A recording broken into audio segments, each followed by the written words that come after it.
मेरे साथ जो अभी मौजूद है इस धरना स्थल पर, या यूं कहें कि इस आंदोलन की प्रमुख रीढ़ की हड्डी, आंदोलनों से पूरा पुराना नाता रहा है, कामरेड अमराराम जी।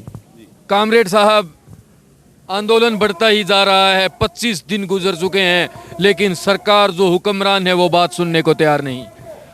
ये किसान आंदोलन देश की आज़ादी के बाद सबसे बड़ा आंदोलन है, ऐतिहासिक आंदोलन है और उन कानूनों के खिलाफ है जो इस देश की खेती को तबाह करने का, आम उपभोक्ता को लूटने का जो लाइसेंस दिया है।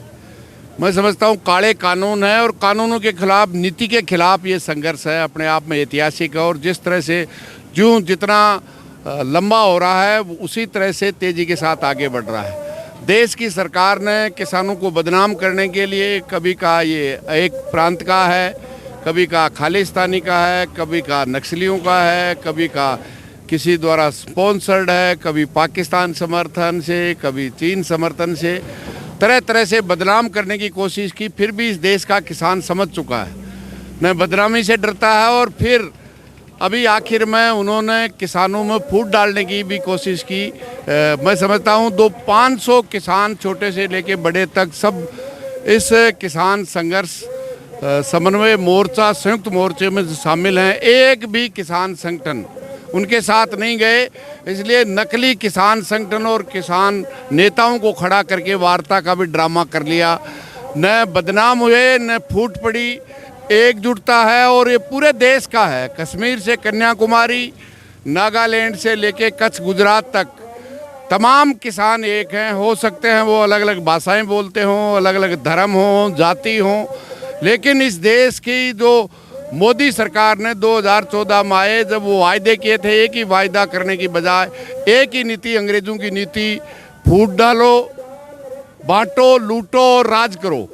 इस पे जो पिछले 6 साल है, इसका जवाब इस देश के अन्नदाता ने, जो अपना खून पसीना बहा करके 130 करोड़ लोगों की ज़िंदगी बचाता है, निश्चित रूप से वो एकजुट है और ये काफिला बढ़ता जा रहा है। राजस्थान में 11 तारीख 9 दिसंबर को पंचायत राज संस्थाओं का आखिरी चरण था, समाप्त हुआ। 12 तारीख को चले और 13 तारीख को यहाँ शाहजहाँपुर बॉर्डर पहुँचे, जब हरियाणा की पुलिस ने बैरिकेड रोक के रखा।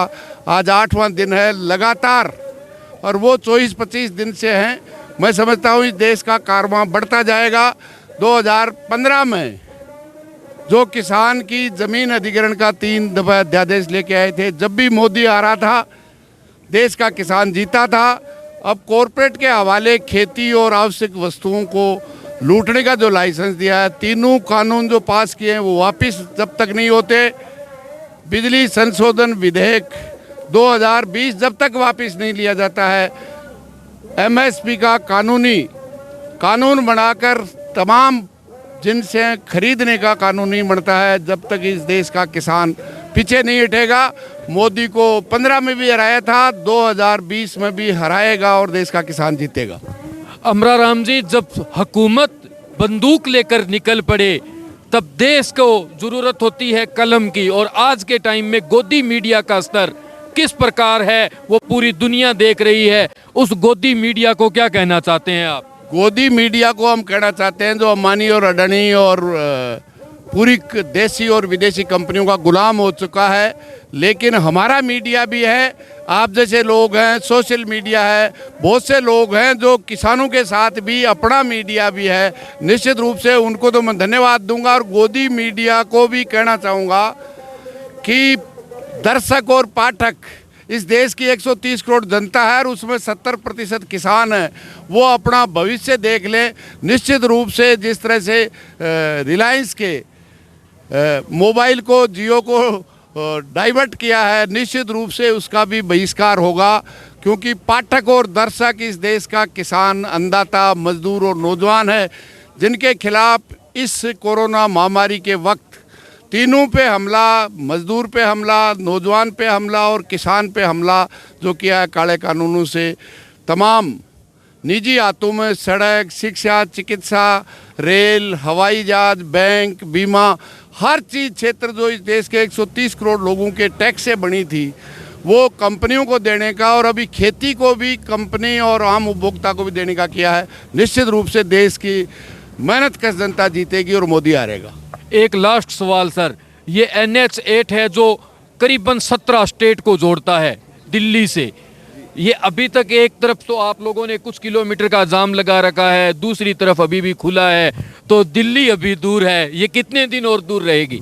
दिल्ली न दूर रहेगी। सड़क न केवल नेशनल हाईवे बल्कि स्टेट हाईवे, डिस्ट्रिक्ट रोड, ग्रामीण रोड, एक दिन वो भी निकट भविष्य में आएगा जब संयुक्त मोर्चा किसानों का आह्वान करेगा तो सड़कों के, चाहे हाईवे, स्टेट हाईवे हो, चाहे डिस्ट्रिक्ट रोड या ग्रामीण रोड, उसके दोनों तरफ इस देश का किसान है, कश्मीर से कन्याकुमारी और नागालैंड से गुजरात तक आह्वान करेंगे। ये दूसरी साइड नहीं, पूरा देश ठप होगा और उस दिन मोदी को नाक रगड़ के किसानों की मांगें माननी पड़ेगी। ये हमने पहले भी किया है, राजस्थान में 2005 में भी किया है, 2013 में भी किया है और विधानसभा के गेट भी 4 घंटे तक रोक करके सरकारों को लंबलेट किया है। तो एक दूसरी साइड नहीं, दूसरा हाईवे नहीं, हर सड़क इस देश की जाम होगी और उस वक्त आर पार की लड़ाई होगी। न दिल्ली चलेगा, न जयपुर, न कोई राजधानी चलेगी, न कोई गांव चलेगा। हर किसान अपने घर से चल करके 4000 किलोमीटर से यहाँ दिल्ली नहीं आ सकता। वो अपने अपनी जगह तैयारी कर रहे हैं और जब आह्वान हो जाएगा तो एक भी सड़क देश की नहीं बचेगी, केवल मोदी बचेगा, उसको भी उड़ने भी नहीं देंगे।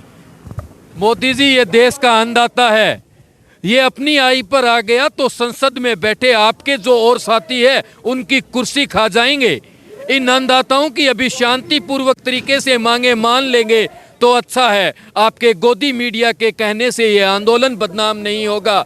आपसे इतनी सी बात की गुहार है कि इस अन्नदाता की बात सुने। यात्रा जारी है, देखते